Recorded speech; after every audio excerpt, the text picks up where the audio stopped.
Man, it's been a while since I heard that beautiful tone, that beautiful song, huh? Yeah, man. Gave me nostalgia. Definitely did. All right. Well, this is I guess what used to be the evening juice with Lemon City Live is now different, as you can see, a little different layout. And as you can see, we are joined by an OG, an original Lemonhead, the famous actor, Super Bowl champion, highlight champion, Highlander, best dad around, the one, the only, Tanar Davis, man. Thank you so much for hanging out and coming back with us here for this reboot, this refresh. It feels so good to be back. I'm singing now too, so if you heard that little twang in my voice, Yeah. trying out for American Idol next week. So y'all boys wish me luck. Oh, bro, your rap came out in my Facebook memories not so long ago. I saw that and it motivated me. Bro, every time those old onside highlights come up of TD rapping or messing up his promos, dude, it's just I get so happy. It was torture for me, but y'all had some good entertainment right there. I bet you had. No, dude, it was torture for all of us, man. I got clips of Achilles. Wow. I got clips. Edwin. It was no, not you. It was torture for us to do too. No. Sorry. Okay. That was pretty messed up. No, it was definitely like it was a challenge for all of us to do it. And I got clips of Achilles struggling, myself, everybody. Gus was just, he was the MVP though. I gotta hand it to him going in, and he had it probably harder because his stuff was always live. We couldn't record our stuff. His was always live, and he was always hitting on La Sucia and everybody else that was involved. Zane, all those guys, man. That was a good time. But Zane, man, I forgot about Zane. Yeah, dude, we gotta hit him up, see if he wants to come on the show one of these days. But anyway, this is just to give you guys a quick little refresh here. This is actually technically our 10th season. This is our 10th year of doing some type of podcast for Lemon City Live. It's unprecedented. Unprecedented.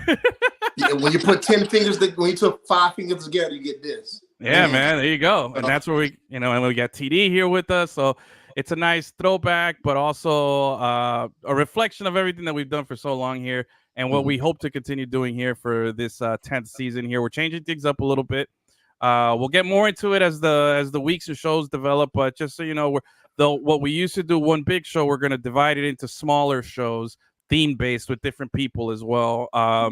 We got a baseball show, the First Pitch 305 podcast with Alex Aguirre, kicking off again for season 2 next week. Hopefully, I was talking to him. We have a hockey exclusive podcast, Puckett, send it in. That one is launching here at the end of this month or early February. We have the Pause Up guys continuing to do their FIU thing. We got the 5 Downs, man, NFL podcast. I mean, we just took our segment that we love doing. You know how it is, and we're doing our own podcast with it now. And we also have Chavi with Vice City FC and Gus and I and rotating people there as well. So we got a lot of stuff going on. Hopefully we'll have different content for you to intake and digest and enjoy as we go through this year. It'll be a lot of fun. But the whole premise that we're trying to do here quickly before we move on and get into the NFL stuff is that we're trying to make it a 30 to 45 minute shows. So it's easier to listen to if you're catching the podcast replay afterwards or to watch on YouTube. So stick with us. We're going to be on IG Live soon. A lot of cool things in motion here as we revamp and we refresh here. But today it starts. This is our first time that Gus and I have been on a show for a while that we've done one. So it's been a few months. How many years? How many months? No, months. It's been months. Oh, it's months. Since June, I think. June or July. June, yeah. It's been a while. We took a long break, and it's been a while since the 3 of us were on together. So maybe even longer. I'll say 2021. No, I hope it's not that long. But no, when the ship was it Morning Juice the last time you were with us, TD? Nah, I did a podcast after Morning Juice. Yeah. But the last time I was on the show has been probably since 2021. Yeah, it's been a minute, and it's 2024 now, so go figure. But anyway, we're gonna roll into it, man. We're gonna talk Dolphins. The premise, just like our old 5 Down segment, it's gonna be no more than 5 topics usually, but today we're keeping it just on the Dolphins and the playoffs. It's crunch time here. We got a lot of stuff going on, but I want to dive into it. Dolphins, unfortunately, You know me, I've been carrying the Tua flag since he got drafted. I've been since he got drafted. Since he got drafted. Not since he got drafted. Yes, I was the Tuanon guy on the show. That was his rookie year when we were on our side. Why are you lying? You wanted to trade everything. Okay, yes. For Burrow. Burrow. But once we got him and it didn't happen, then I was like, all right, let's go. All full speed ahead, Tua. You know what I mean? So I got questions. You know, I've been carrying the flag. I've been a staunch supporter. I've been saying, okay, he's getting better. And I've been seeing, and I think it's fair to say that you have seen progression in a positive way when it comes to Tua. You know, he led the league in passing. He had all these statistical things. Yeah. Everything that we said last year was, can he stay healthy? Crazy part about 2023 was he stayed healthy. It's just the whole team got injured, you know? Yeah. So that was the most head-scratching thing here. But he stayed healthy, played a full set of games, didn't really miss any time. We had no Skylar Thompson or whoever the backups are. We had none of that. Nobody talked about that, though, him being healthy all year. Nobody talked about that. And I think that's unfair, you know, because that's a big, like the cliche says, what's the best ability? Availability. So he was there. He came through for the team, and he, you know, played his ass off, I think. But it's the end of the season. Unfortunately, we lost 26-7 at KC. We had the horrible end to the season by losing to the Ravens and then losing to the Bills. That put us into this 6th seed when we had an opportunity at just a couple of weeks prior that we could have been the 1 seed, hosting throughout the playoffs. Had a couple of things worked out in our favor. We kind of controlled that destiny, and we blew it. But here we are. It's been, you know, a few days since we got eliminated from the playoffs. But I want to know, first of all, Gus, what was your initial reaction post game? I mean, how do you feel as a Dolphins fan, and how did this loss affect you? I mean, you can't feel terrible. You know what I mean? The Dolphins have a history, in recent history, of not making the playoffs. And here we are, back-to-back seasons in the playoffs. So you got to feel good about that. But you know me, I like to live in the gray area, bro. My shirt is gray, my couch is gray, my scarf up there is gray. Okay. There's always room for improvement. So you can be happy that your team is not at the bottom of the barrel, while at the same time noticing what they can improve on and calling that out. You know what I mean?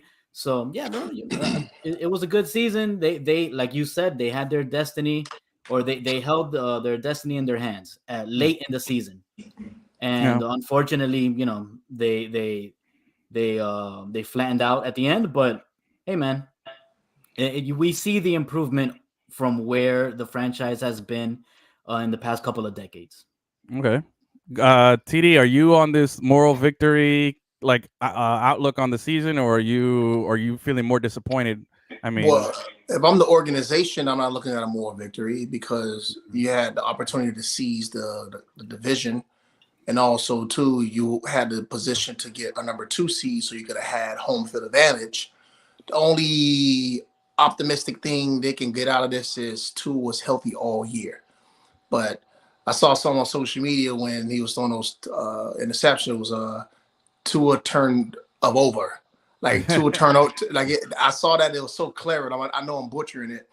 But look, as an organization, Dan Marino himself, I know he's upset, because as the great Dan Marino would say, fuck it, sitting in.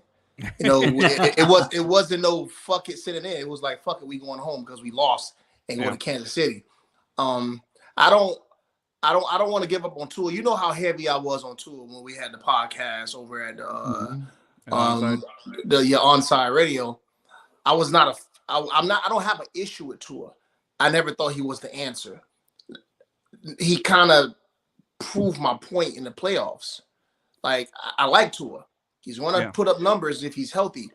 But I don't like the fact that after the game, he's trying to get a signed autograph from Patrick Mahomes, a fanboy, like you and Gus.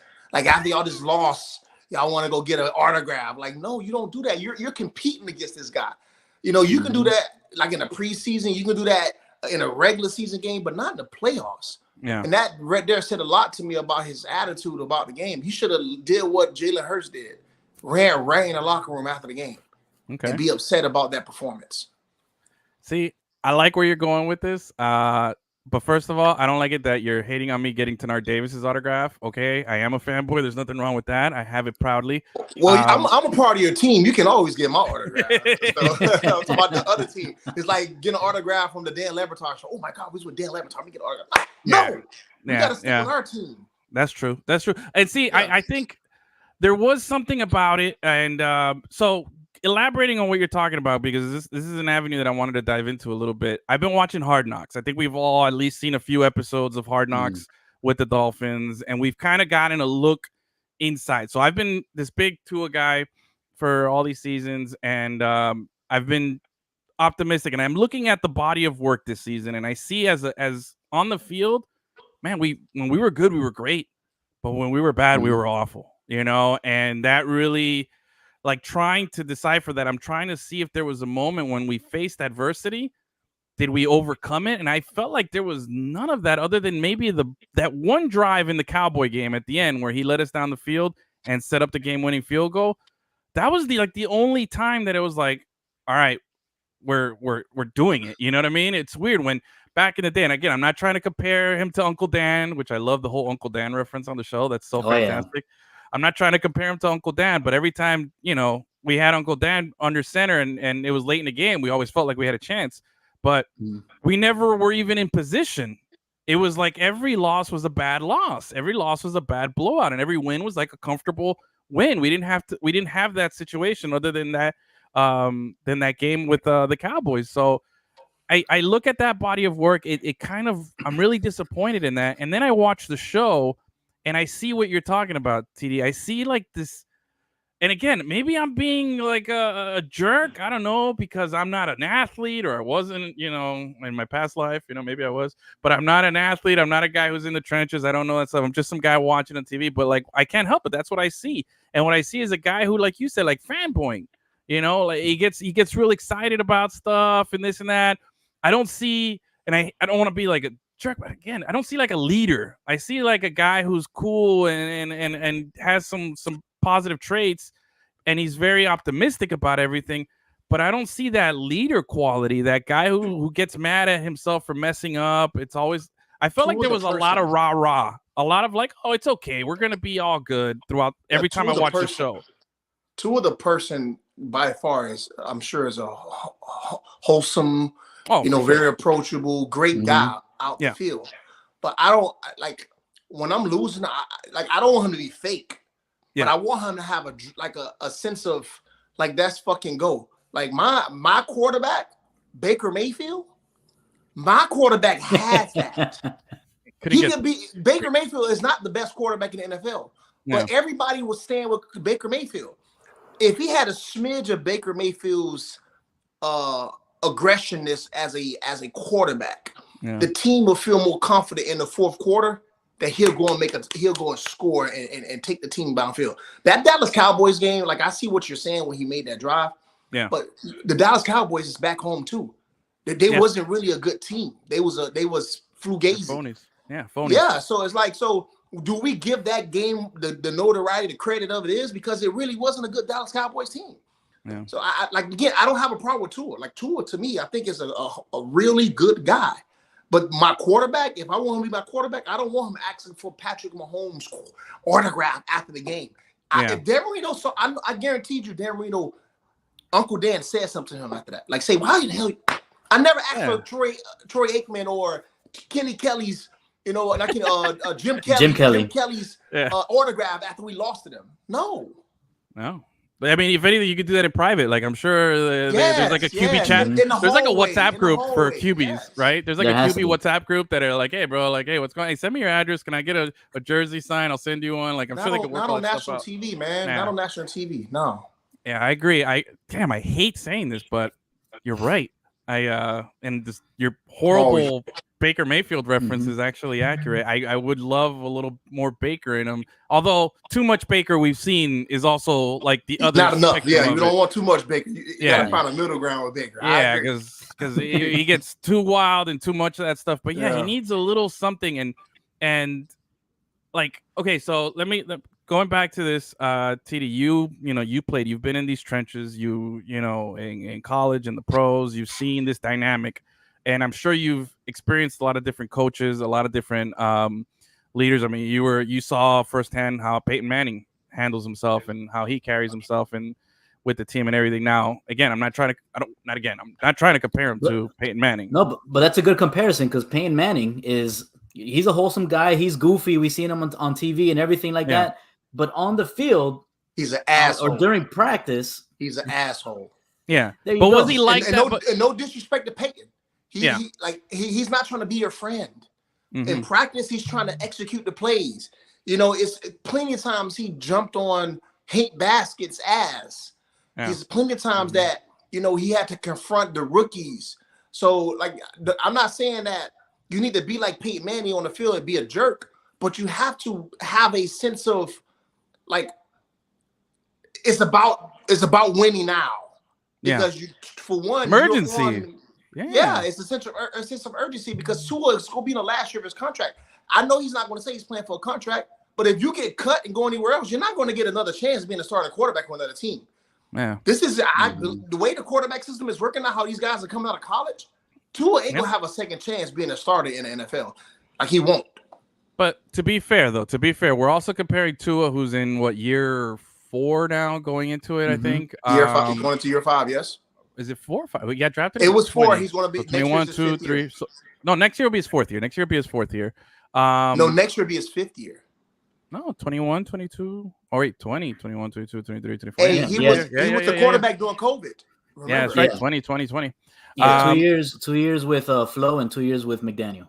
Yeah. Yes. So, okay, but to be, you know, let's put it into a little perspective too. We're also talking about Tua and in his 4th season having that chip that Peyton had, you know, in whatever year it was when you were around him. You know what I mean? It wasn't his 4th season. I don't know if Peyton had that from the jump.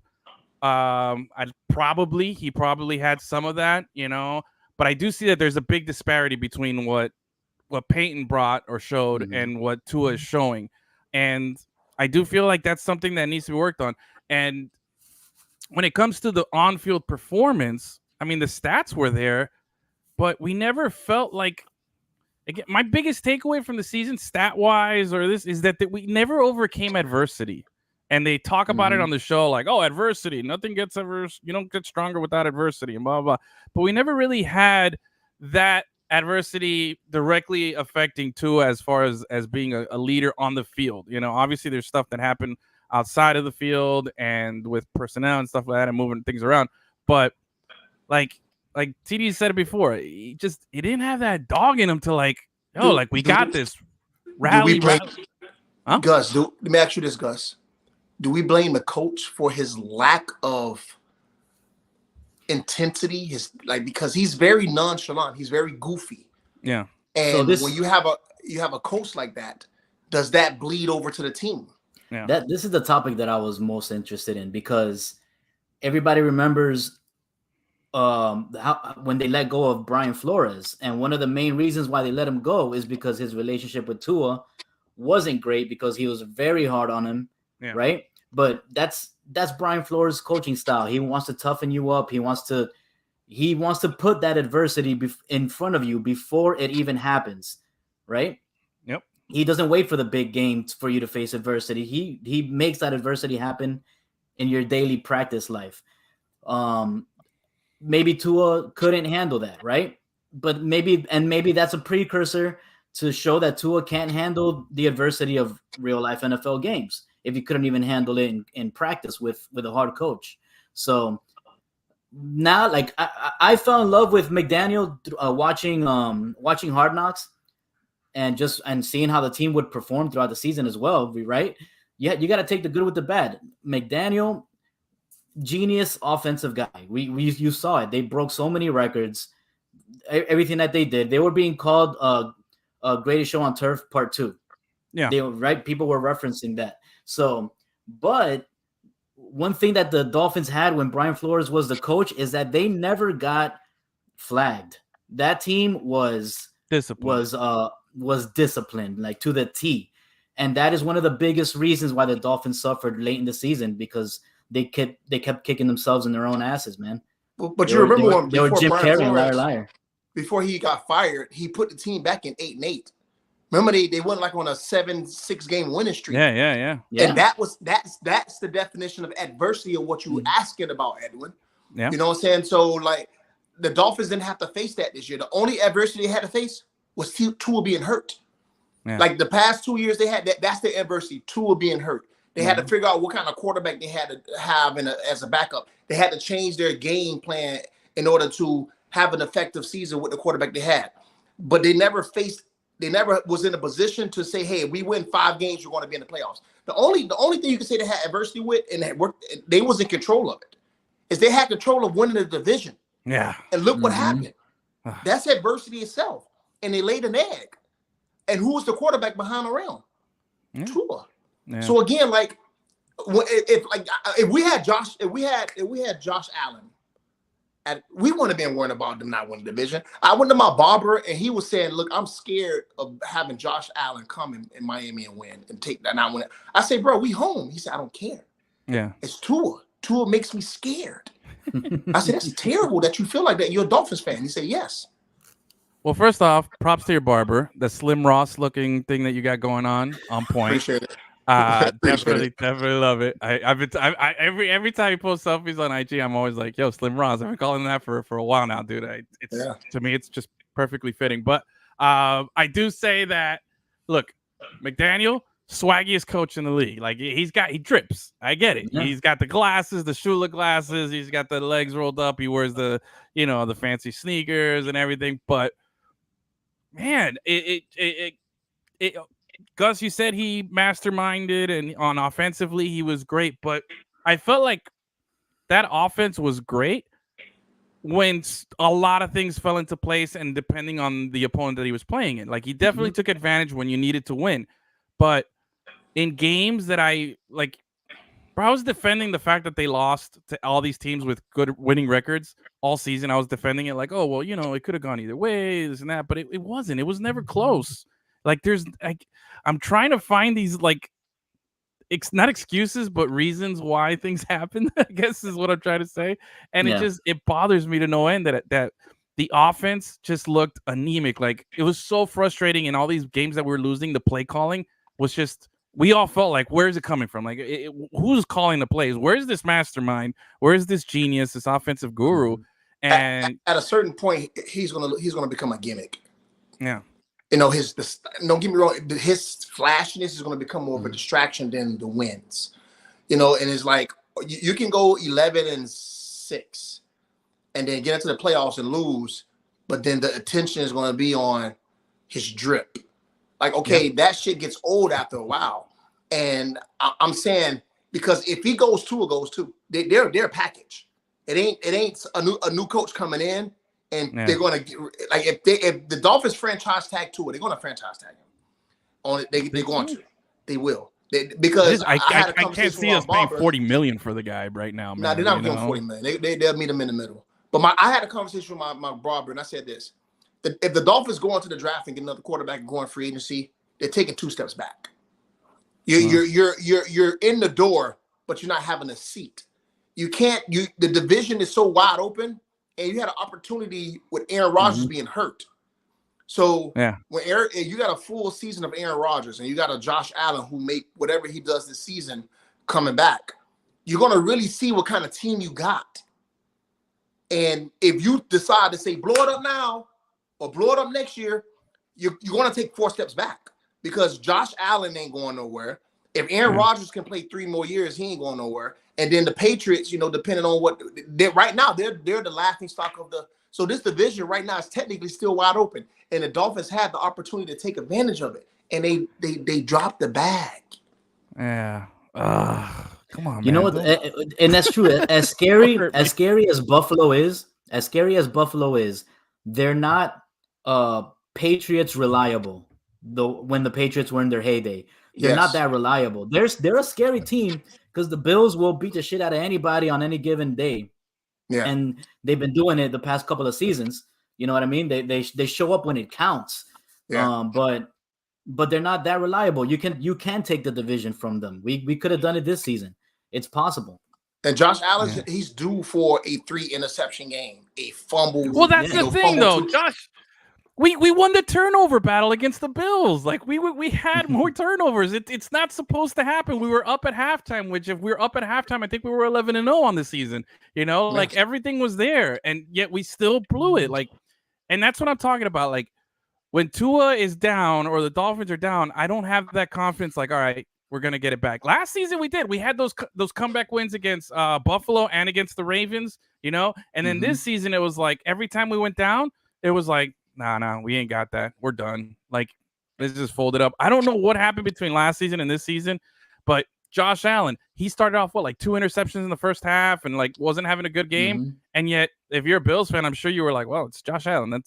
I'm glad he got it out of the way early. He's gonna bring us back. Yeah, you know what I mean. Like we have that exactly. I feel like Bills Mafia has that confidence in him. And this season, it was weird. It's so funny. It's so funny you said that. If Josh Allen throws 2 interceptions, you're not panicking. No, you're not. Oh man, he's going. If Tua throw 2, we're done. Hey, pack it up, guys. First quarter. Yeah. Hey, listen, let's get ready for next week. Sorry, that's it. So, but now, okay, so TD, again, I asked you the quarterbacks that you've played with and that you've seen and their leadership skills and their techniques and stuff.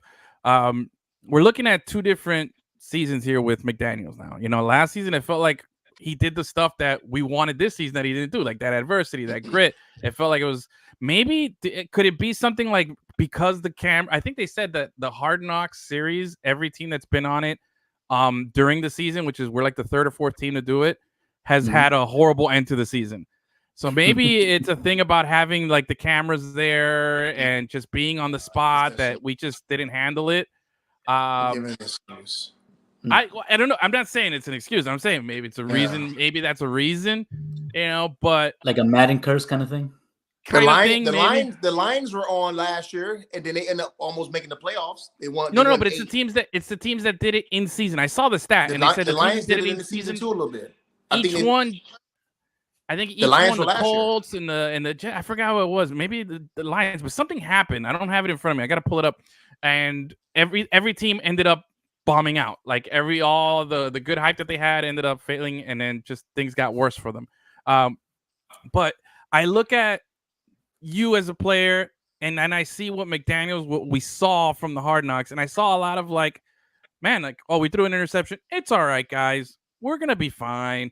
Hey, it's okay. Let's forget about this. Short memory, and I get it. Some of that stuff you need. Some of that stuff I get. I'm not trying to be a okay boomer here. Like back in my day, you know, I like being yelled at 50 times an hour. You know, no, I'm saying there's a balance, but I felt like it was too much rah. We're gonna be fine. Too much. Like it was a weird dynamic. It really bothered. Yeah, it really bothered me. Like I wanted, like me watching. I'm like, bro, get mad. You feel like they're not holding each other accountable, is what you're saying. I think they're holding each other accountable, but they're holding each other accountable. And let me tap on your back. It's okay. You know, we're going to figure it out. But that's the kind of coach he is. But that's not accountability. I personally don't feel like that's accountability. That's accountability. You know what I mean? Like that's like when your kid throws a tantrum and you're like, oh, it's okay. No, bro, you gotta tell them you can't be throwing tantrums in Publix, dude. Yeah, but but if you watch Hard Knocks, he did say that too one time when he threw an interception in practice, and he made it seem like we can't do that. But he said it in a loving way because his delivery is not aggressive. There's a difference. Yeah. You know, you can deliver a message and your tone can be like, yo, I want to shut down. Or you can deliver it and like, you know, hey, you know, we can't be doing this because if it's 4th and 1 and you turn it over, you know, the game is over with. So it's like, it may sound sarcastic. It may sound, you know, like patronizing if you want to say, but that's the way he is. And that's the way he has to be with Tua. You know, he knows his quarterback. The organization must have had a long conversation with him before they hired him and say, look, Tua is not built to be yelled at, even though he was on Nick Saban. He's not built to be talked down. Good point. That's a good point because Nick Saban, I guarantee. Well, one of the big reasons I think Nick Saban all of a sudden abruptly retired is because he can't control everything the way he's always controlled everything. Because NIL money is it's the wild west, and everybody's doing everything, and he's like, all right. I lost my edge. I think it's time to get out, you know, and he's riding out into the sunset before he really, like, you know, damages his legacy because now everyone has a chance now. But anyway, But Saban was a hard ass. I think he responded well to that. I mean, could we be babying him too much? Like with Flores, like, no, too bad. And now we're like overcompensating and overcorrecting the bad behavior that Flores, put him under. Like, could that be kind of the thing there? No, well, you want to chime in on that, Gus, before I go? Yeah, I don't know, man. I feel like, the difference between Brian Flores and Mike McDaniel is you see it in the amount of flags that the team gets called for. You see it in the mistakes that they make, blown coverages or things like that. That stuff never happened under Brian Flores. Maybe Mike McDaniel needs to really take a look in a mirror and decide if he's gonna change the way that he's holding his players accountable so that they're not consistently making the same mistakes. So I'm gonna say something. And I'm gonna tell you. You have a player's coach, like he's a player's coach, and you have a coach that's trying to be a player. And it's like Mike McDaniel's wish he could have played in the NFL, but he never had an opportunity to. Though, so this is the closest thing he can get to it. So he wants to be so relatable to the players with his dress code, with his attitude, with his delivery, with trying to get a message across to the team. Well, it may work for 2 years, but after a while it may become more redundant or work against you because the team will be a little bit just too passive. The Coach Campbell with the Detroit Lions is something that went viral, saying, we're gonna hit today. I know y'all ain't gonna like it, but trust me, like, just let me get through this. I'm gonna lead y'all to the promised land. If Mike McDaniels did that, the team would be like, "Yo, you tripping, man? You told us we ain't gonna do that, man." Like they'll shut down on him like little kids. Well, man, Campbell's gonna eat your shins. That's what he said he was gonna do if you did this stuff. You know what I mean? But we had him here in Miami, and he was crazy. But the thing about it though, that's saying his coaching style is meant for Detroit. McDaniel's style is kind of meant for Miami, but that can be a double-edged sword because you can be so team friendly that it can work against you when it's hard times. Like they need to be able to look at you and be scared to jump off sides. If I jump off sides, well, he gonna be like, hey, whatever. I don't know what the chemistry is if you come show up late to a meeting over there. I don't know if people even get fined over there. That's the locker room I think they have over there. Not saying prima donnas, but it's just those guys we live in Miami. They have that Miami way about themselves, like over there at the Dolphin Stadium. So that's my opinion about McDaniels. Again, I think he's a genius when it comes to his game plans, but to relate with the coaches, to relate with the other players, I think my opinion, he may need to turn up a little bit of the asshole in him and try to tap into those guys' egos and get them to win these games, like the divisional games, to win. Yeah. Well. Yeah, and he has a lot of things that he can pull out of his bag as proof that what he says works, right? Look, like Tyreek almost broke 2,000 yards this season, bro. Like they almost had 2 1,000-yard rushing running backs, right? Because a chain missed a couple games, but he would have made it if it wasn't for that. And all the other records that they broke. Tua had a great season too. If he can just say, all right, guys, we focused on the offense last season. This season, we're going to focus on cutting down on mistakes. Here's how we're going to do it. If you guys listened to me last season, we had a great offense. Listen to me for this. We're going to fix this too. So it's not completely lost. He can fix it, but he needs to take the right approach.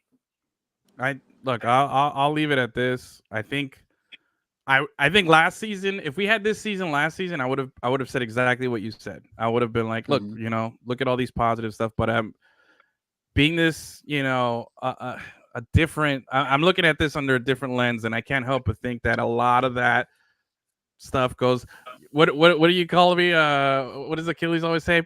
Hashtag pad statter, Yeah. So that's what I feel like that's what that was a lot of. I feel like that was a lot of it this season. I feel as much as those records are great, and as Tyreek leading the league in receiving and all that stuff, it feels you can't ignore the fact that it feels a little hollow because we didn't do it when it counted. We didn't do it against the really good teams, and even if we did, we didn't get the wins and we didn't get the results that we wanted. So it's a little tainted for me. But you know, that's just the taste that it leaves in my mouth. And next season for me, as much as TD said, hey, like if you break it up after next season, you're gonna take some steps back. I feel like, man, next season is a real make or break. Like we have to see some progress when it comes to the play. We haven't won a playoff game since 2000, man. 24 years. Like we haven't. We're now the oldest. We're now the longest streak because the Lions won a playoff game. So now it's us, man. Now it's us. It's pathetic. I don't want to be that. We just give me a little progress next season. If you blow up the team, if you blow up the team, it ain't gonna change that either. Well, I'm not saying blow up the team. I'm saying give me some progress, and by progress I mean some type of run in the playoffs here. You got to win one game, maybe two, and give me something. But if they have another season like this season, another first round exit, then we're the Cowboys, man. We're just another joke. We're just a franchise that everybody, is like we're gonna become a punchline, and we're teetering on it. If the Cowboys weren't worse than us right now, we'd be the Cowboys. We'd be getting all those cowboy meme jokes and stuff. Because they're just man, they're brutal. The attention went to them after the Dolphins lost. I agree. Yeah, that was the best thing, man. Oh, loved it, dude. Yeah, thank God. Thank God for the Cowboys. Hey, real quickly here. We're running up against the clock here. I don't want to go too much longer, but I want to see if I can steal TD here for a couple more minutes here before we wrap up. We got divisional round coming up this weekend. Okay. They say it's usually the best round of football in the playoffs is divisional round, and then we're pretty soon we'll be talking Super Bowl here. We're just a matter of a couple of weeks away. But let's look at these matchups here. Starting on Saturday, the 4:30 p.m. game, Houston Texans at Baltimore Ravens. We're finally going to see the Ravens. What they've been doing all season, but we're going to see it in the playoffs here against a super hot, incredibly talented Houston Texans team that surprised everybody. Dude, I would have shit on CJ Stroud so much because from the team he came from in college and everything. I would have never given him any props, but that guy just shut everybody up, including myself. Had a phenomenal season, and then had an incredible playoff debut with the 3 tutties and everything that they did in the first round. So Texans, Ravens, just kind of want to know what you guys think real quickly and who you got to win. I'll go first. Well, Lamar's been off for 3 weeks. That can be good and bad. Okay. And you got a hot Texas team that's playing injury-free and smart football with an ambitious coach. They're going into Baltimore. I'm gonna take it for the second 2-time MVP because he's going to get the MVP. I'll give it to the Ravens. Lamar Jackson is going to be fresh to death. And he's going to go out there and showcase. So I give it to Baltimore. Gus. Me too, man. They look too dangerous, bro. Baltimore, they're hitting on all cylinders. Their defense looks great. Lamar looks better than he's ever been. Crazy. And I'll never forget the first time the three of us hung out was when he was drafted, and I said that the Dolphins should have drafted him. Y'all laughed at me. When we went to that, what we went to go, what we eat at that day to see that? I think it was David Buster's. David Buster's, like up in Broward or something, no? Broward, David Buster's. Yeah, we met in Broward. Yep. Yeah, dude, that's crazy. Look, I agree. I think the Ravens are primed to win this game, but bro, like, if it wouldn't surprise me. Like, I can't rule out the Texans completely just because they got no pressure. Like, if they get an early lead, they're up 7, 14-0, 10-0 on the Ravens. Ravens fumbled the ball on their opening drive. Texans scored. Like, it's all the pressures on the Ravens. I want to see. I still haven't seen this Ravens team handle that pressure and take it. We, as good as Lamar's been, we haven't seen him go to a Super Bowl. We've seen him, not him, but the team kind of, not choke, but give it away in the playoffs. So we'll see. But if I'm betting, obviously, I'm going to go Baltimore here. Let's go quickly through the other 3 games real fast here. The other Saturday game, Green Bay Packers, the 7th seed at the Niners. Anybody think the Niners are going to lose this one, or anybody got the Packers on this one? You got the Packers? Me too. I got. Listen, Jordan Love right now is showing why he was really good. Wow. I can take the 49ers been off for 3 weeks too. I'll say the Packers can get it by 3 points. I can say a field goal at the end and win the game. Wow. Gus, you too? Yeah, man. Yeah. Niners are no, Packers look great. Jordan Love looks awesome. I don't know how the Packers keep hitting on these quarterbacks one right after another. But Well, it didn't start off well. Niners- He's hot right now. Yeah, you of know, course. but yeah, of course. But that's what happens with a young QB. okay. But the Niners, yeah, they're a great team. But what's their quarterback's name again? Brock Purdy. Look at that. Purdy is he had a great season, but he's not that guy. You're not convincing me here. Okay, I'm not I'm convinced. still. Well, okay. So you guys are both taking the Packers. I just want to hold you guys accountable next week. Yes, You guys are both taking the Packers. Okay, I'm gonna take the Niners. I like the Niners. They're at home. That team is they're just built differently. That team is loaded. I'm not crazy about Purdy. I think Purdy is, he does what he does really well. He manages. He does. He does the throws that they need. I'm not like blown away by anything he does, but he's also Mr. Irrelevant. He was the last pick of the NFL draft. I mean, the guy's phenomenal. It's an incredible story. But I'm going Niners. All right, Sunday games, real quick here. 6:30, the 3 p.m. game. Oh, I know who you're taking, TD. The Bucks at the Lions. I know you're not going to go against your boy Baker Mayfield. You're going to keep going. Hey, listen, Tampa to win. I wish we could spend more time on this, but I Okay. really like the city of Detroit. Baker. He's my man. Either way, either team wins is a win for me. So I know I don't like doing this. Either team is a win for me. So Okay. I'm gonna leave it as that. But you got to pick one. You got to pick one just so we can audit later. Make a pick. Detroit. All right, Gus, what do you got? Also Detroit, man Campbell all day soup. Man Campbell, the dude. I like Man Campbell, the dude over there. That's what it says on his. Have you seen that? His nameplate on his office. It says the dude. It doesn't say Man Campbell. It says the dude. Look, that game, it's gonna be the Lions. I want the Lions to win. I don't like Tampa. I love their uniforms, but I'm not gonna. I don't want to see. No. I don't want to hear Tenard say, "Look, my boy Baker Mayfield," because if he wins, he's gonna talk so much shit about it. So you have more hate towards me than him. Damn. Yeah. Right now, yeah. It says I don't want to hear you brag about a guy that I know you don't like, but he's doing well for you. But anyway, the last game of the weekend, the biggest game of the weekend, I think it's the Chiefs for the first time playing on the road in the playoffs with Mahomes. He's never played a road playoff game, which is crazy. That's how good and dominant the Chiefs have been. But they're a 3 seed. They're at Buffalo. It's going to be cold. We're going through this whole Arctic plunder that's happening all over the country. But the Chiefs come from a cold place too, so we'll see. But it's going to be Chiefs at Bills. You're going to get the rematch to what was considered one of the greatest playoff games of all time a couple of years ago. 6:30 p.m. Who you got, man? This is the big game. This is the big one. What do you got, TD? Quick. I got the Chiefs. I can't go against Mahomes. Chiefs. All right. Love it. Give me, Gus, what you got? Bro, I think this is the year that Josh Allen finally beats Mahomes in the playoffs. All right. Nice.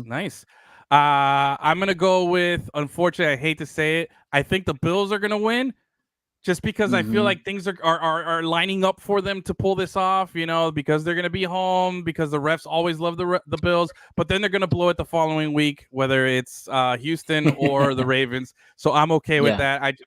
I don't see Mahomes winning a road playoff game. I think this is the most vulnerable the Chiefs have been throughout the Mahomes run. And we'll see how they put it. If they win this game, though, if the Chiefs win, they're going all the way. They're going to the Super Bowl again. I don't know who they played up. It depends on the matchup there. But they're not going to beat Baltimore. They're not going to beat Baltimore. So just stop. Go ahead. I think if they beat the Bills on the road, I think it's going to be hard to stop them. But anyway, that's going to wrap up today's show. We're at that hard out here, 45 minutes. I want to thank TD. I want to thank Gus. I want to thank everybody who's listening. If you're catching the replay of the podcast later on, make sure to hit that subscribe, like the show, share it, tell your friends, tell your enemies, tell everybody. Just tell somebody. Any last words here, guys, before we wrap up? Oh, it's beautiful to be back. It feels good to be back. Hold on. Say it again. Do it again. Get it right up on the camera. There he is. It feels good to be back. All right. From Slim Ross, from Gus to myself, thank you guys for watching. Have a great night. We'll be back next week, and stay tuned with all the stuff we got lined up. All right.